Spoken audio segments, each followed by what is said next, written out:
حضور یہ سوال سورہ الانبیاء کی ایک آیت پر مبنی ہے اور وہ c'est 88 ou 98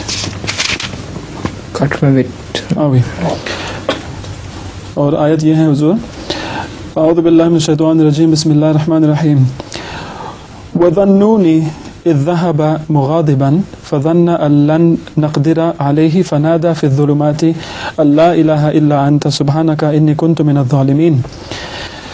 سوال یہ ہے حضور کہ یہاں پر اللہ تعالیٰ نے حضرت یونس کو اپنے نام سے کیوں ذکر نہیں کیا، ان کا ذکر کیوں نہیں کیا اور ذنون نام سے پکارا ہے یا ان کا ذکر کیا؟ حضرت نوح کا حضرت یونس کا نام ذنون بھی تھا.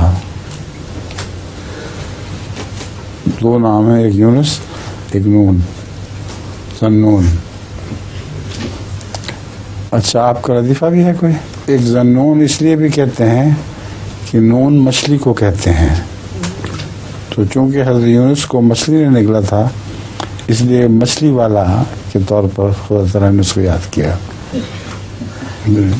اچھا بحری افسر ایک جہاز رانی کے طالب علم سے ان کا سوال نہیں کوئی؟ جی نہیں، صرف لطیفہ ہے. جی اچھا تو اگر سمندر میں طوفان آ جائے تو تم کیا کرو گے؟ تو طالب علم بولا کہ میں فوراً لنگر ڈال دوں گا. اچھا جی تو افسر بولا کہ اس کے بعد ایک اور طوفان آ جائے تو وہ بولا میں دوسرا لنگر ڈال دوں گا.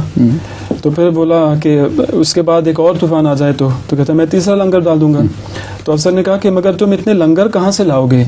تو طالب علم بولا کہ جہاں سے آپ اتنے طوفان لا گئے. السلام علیکم حضور. وعلیکم السلام.